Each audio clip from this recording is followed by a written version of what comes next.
La emoción más antigua de la humanidad es el miedo, y el miedo más antiguo y fuerte de todos los miedos es el miedo a lo desconocido. Lovecraft lo dijo, y aunque la frase ya se haya citado 1000 veces, sigue siendo verdad. Pero, ¿por qué si el miedo es tan incómodo, lo buscamos en películas, libros y videojuegos?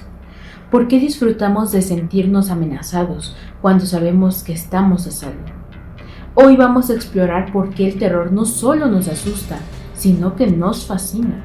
Prepárate, porque vamos a sumergirnos en la historia, la psicología y la cultura detrás de este género que nos mantiene con los ojos abiertos y el corazón acelerado. Mi nombre es Azar Tacé y me da gusto verte un día más aquí en mi canal a través de la cuarta pared. Comenzamos.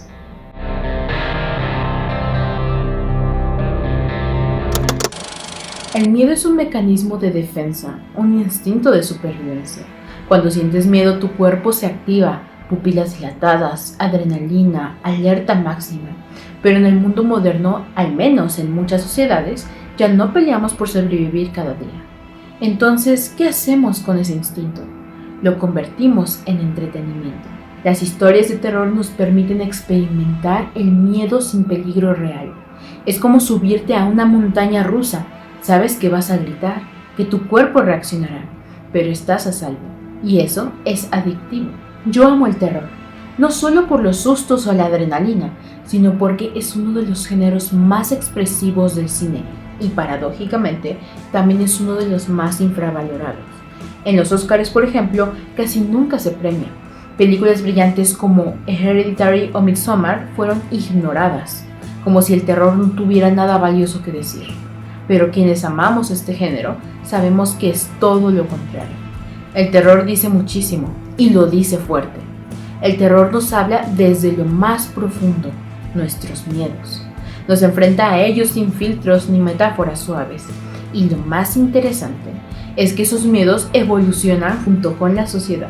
Antes de la revolución industrial, lo que aterraba eran criaturas del bosque, castigos divinos, monstruos que acechaban desde la oscuridad. Era el miedo a lo desconocido, a lo diferente, a lo incomprensible. Y ese miedo era también una herramienta de control. Si hacías lo incorrecto, te devoraba el monstruo. Si salías del camino, el castigo era brutal. Así se adoctrinaban pueblos enteros. Y sí, el miedo sigue siendo una herramienta de control. Piensa en miedo a las brujas en Europa.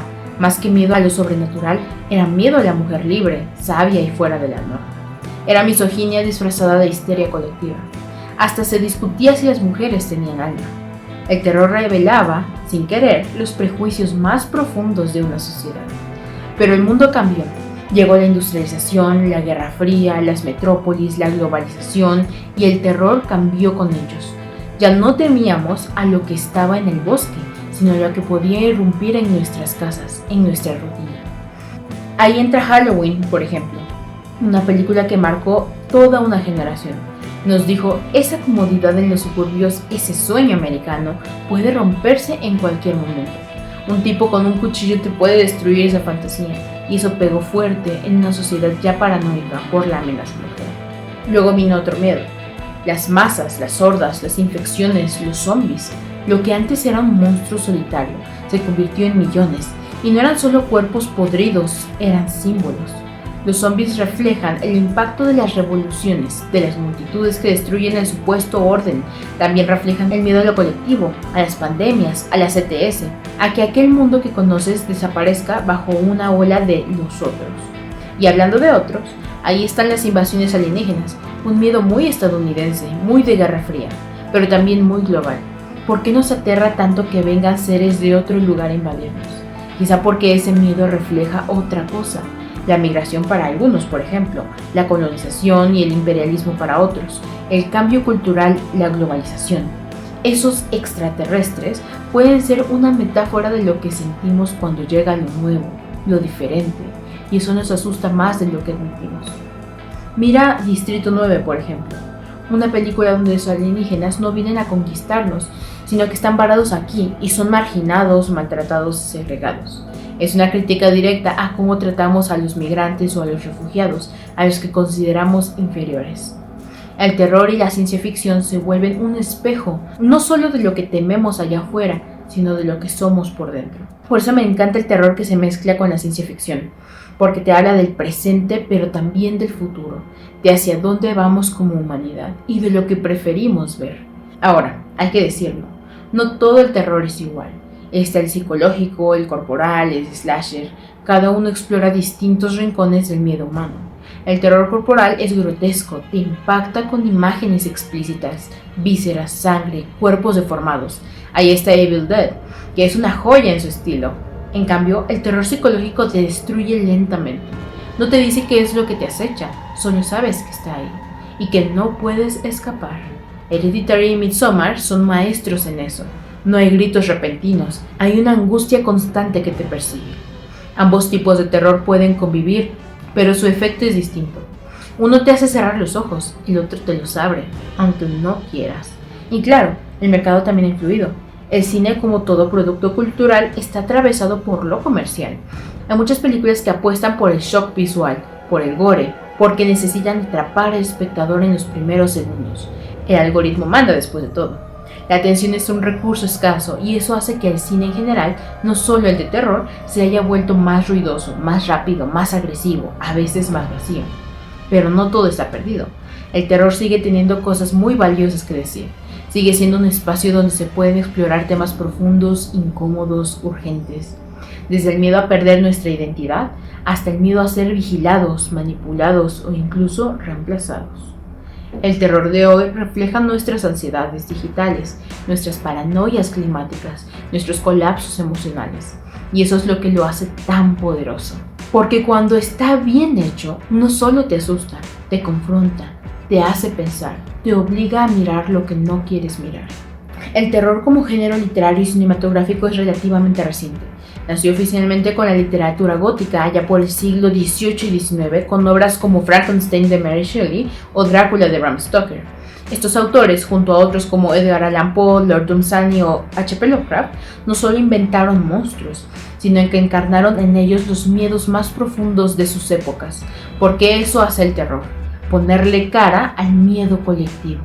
En el caso de Frankenstein, por ejemplo, no estamos ante un simple experimento. Shelley escribe en plena revolución industrial, cuando el mundo empezaba a cambiar a una velocidad vertiginosa. Su criatura representa el temor a una ciencia que pretende jugar a ser Dios. ¿Qué pasa cuando los humanos crean vida pero no se hacen responsables de ella? ¿Qué consecuencias trae ese deseo de controlarlo todo? Por su parte, Lovecraft inaugura algo completamente distinto, el terror cósmico. Él ya no teme al avance de la tecnología, sino a lo insignificantes que somos ante un universo tan inmenso e incomprensible. Sus monstruos no vienen de castillos en ruinas, sino de dimensiones desconocidas. Y no por nada sus historias surgen en un contexto de globalización, migración y mezcla cultural. Lovecraft vivió el inicio del auge de Estados Unidos como potencia en ciudades como Providence o Nueva York, donde la diversidad racial y cultural se percibía, para él, como algo amenazante. No es casual que muchos de sus terrores reflejen esa ansiedad frente a lo otro, frente a lo desconocido.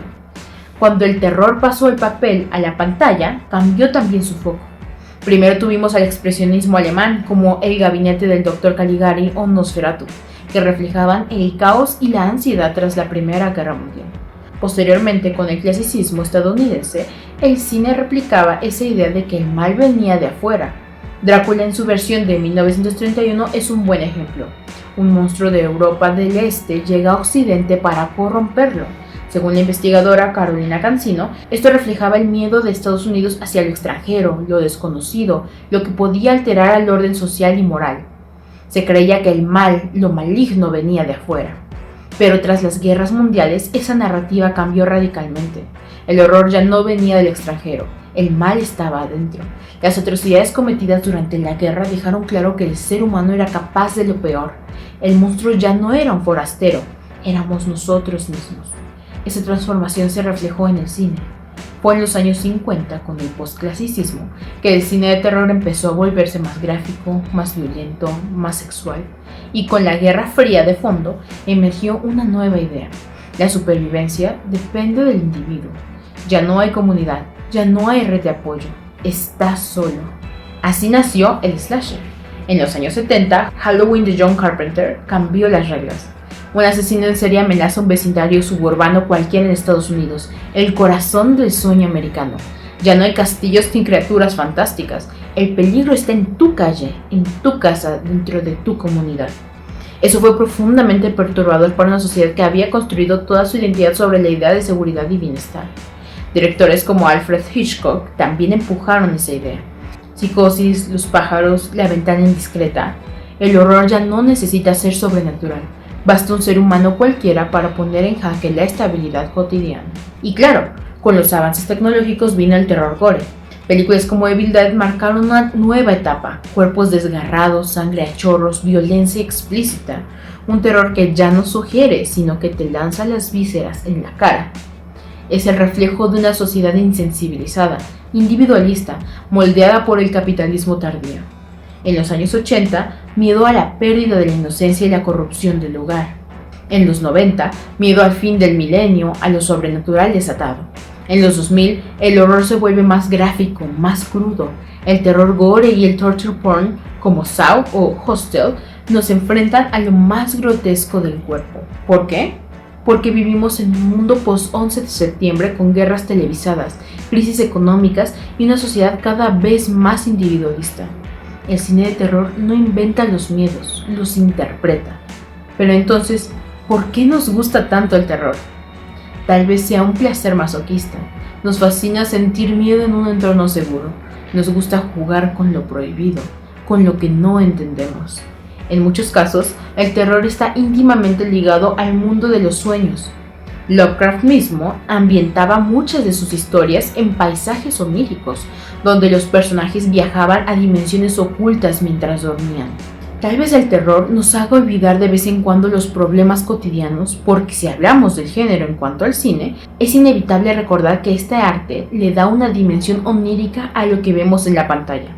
La relación que el cine y los sueños tienen puede ser más estrecha de lo que pensamos, y siendo que los sueños actúan como un mecanismo para lidiar con la cotidianeidad, el cine de terror, para algunos, puede equilibrar la balanza entre una vida monótona o problemática y un mundo onírico lúcido.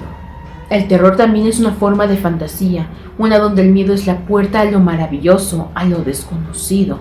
En Latinoamérica, el terror ha tenido un desarrollo más fragmentado, un poco más disperso, aunque con muchísimo potencial. Tenemos nuestros propios monstruos, nuestras propias heridas históricas y una sensibilidad distinta, pero el mercado está ahí, porque al final el miedo, como el amor o la muerte, es universal. Además, cuando se hace bien, el terror nos habla de nosotros mismos, de lo que escondemos bajo la cama, en el closet o en lo más profundo de nuestra historia y nuestra mente.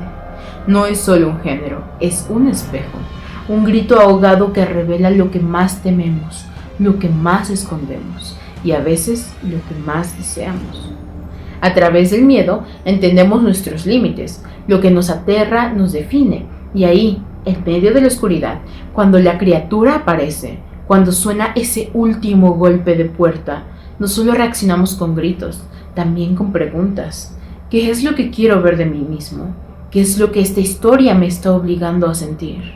Porque el terror no solo nos asusta, nos recuerda que estamos vivos, que todavía sentimos, que hay algo en el fondo que nos duele, que nos persigue y que tal vez, solo tal vez, podemos enfrentarlo si lo miramos de frente.